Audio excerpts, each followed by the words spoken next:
Alright, so if you haven't yet, go watch the last video. Today I pretty much found out that Bella was a Volta. So we about to figure out what a Volta is right now. To the Volta ball python, otherwise known as the sub-Saharan ball python.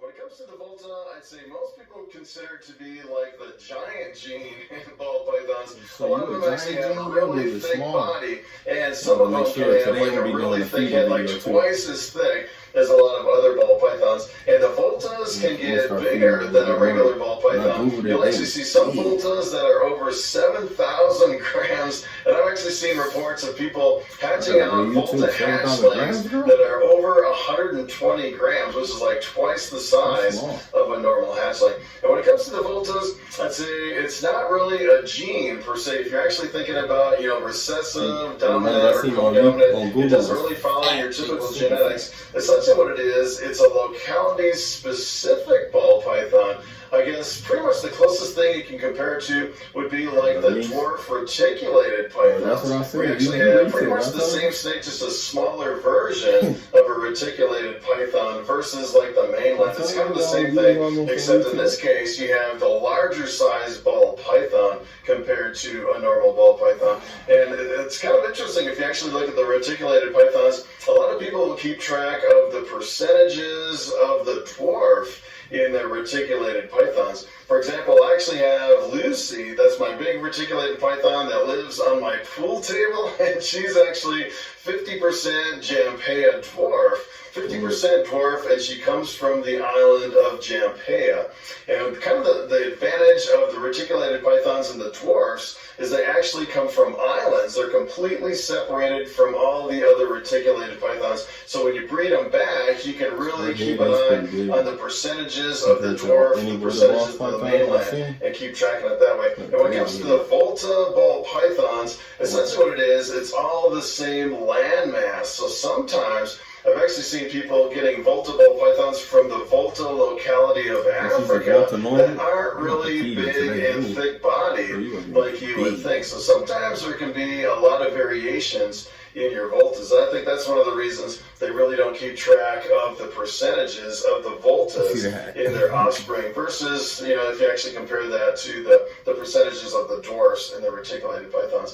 Now, when it comes to the Voltas, I actually have one ball python here in my collection that I'm almost certain that it contains Volta in it. And if you actually think about kind of the genetics of the Volta, I'd say most Voltas are wild-caught, normal-looking ball pythons. So probably the one that's in my collection, what someone probably did to produce that one is they probably caught like the Volta from the wild, like a normal-looking snake, and then they bred it to a lemon glass. So I'm thinking even though mine looks like a Volta, it's probably 50% or less Volta from that combination. That Volta right there, girl, it's kind of like the dwarfs and reticulated pythons. And then if you wanted to increase the amount of Volta, which essentially what you'd have to do is you take the offspring and then you breed it back to the parent to keep increasing the percentage of the giant gene in the ball pythons. So I'm not sure exactly what percentage that is if you can actually figure out percentages or not, because it kind of all blurs together.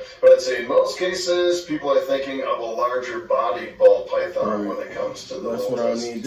So what I want to do from here is I want to actually show you this Volta ball python that I have here in my collection, and then I want to jump over to the internet. I want to show you a couple tricks on how you can search on different websites to locate Volta ball pythons, and I want to show you kind of the locality-specific location in Africa where these Voltas come from. Alright, so here's the ball python that I think might be a Volta. This girl's name is Poplar, and look how big Poplar is. She is a massive 40-50% weight skinnier than it. Probably full of eggs. I'm breeding her this year, and she is completely grounded. I don't really want to move her too much because she is so huge. And I kind of wanted to show you her head because her head seems like it's a lot bigger than a normal ball python. So take a look at this. Her head is really super big. If you take a look at that head, look at how big that head is on that girl. It's like super big. A lot bigger than a normal ball python that you normally find. And she is definitely a thicker bodied than a lot of your other ball pythons. She's a really big girl. She lays really super big clutches of eggs.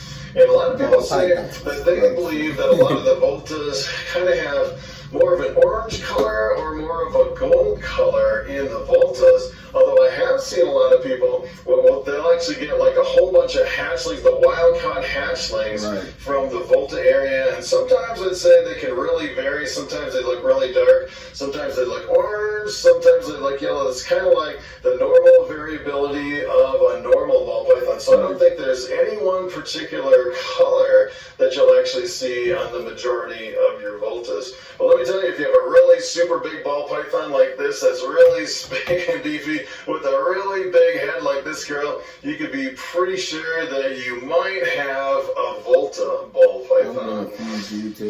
Alright, so I want to jump over here on the internet and I want to show you a few things that you might find interesting about the Volta ball python. I already checked the internet, so let me fast forward. Oh man, these ads. I can't afford streaming anymore, y'all. Sure you can. State Farm has raised it.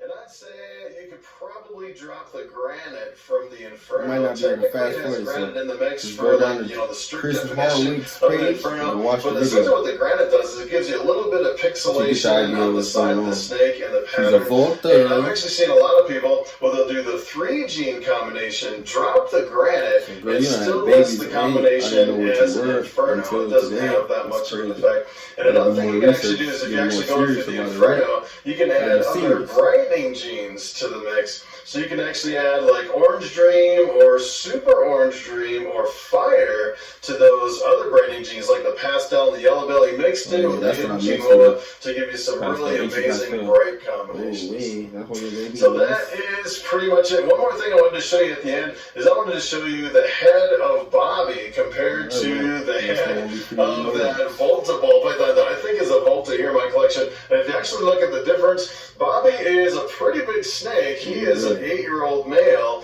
The other one was a little bit older. She was, believe it or not, she was 11 years old, so a little bit older than Bobby. But look at the size of the head on Bobby compared to that Volta. Definitely a smaller head on Bobby compared to that other head on my other Lemon Blast ball python. He definitely doesn't have any Volta in there. And I should have compared them side by side, but you can definitely see he definitely has a smaller head compared to that other ball python. So that's kind of the scoop on the Volta. It'd be interesting if you can actually find someone who's specifically working on the Voltas, trying to make ball pythons a little bit bigger by working Volta into a lot of these other genes. So that's pretty much it. Thanks for watching, and I will see you in the next video.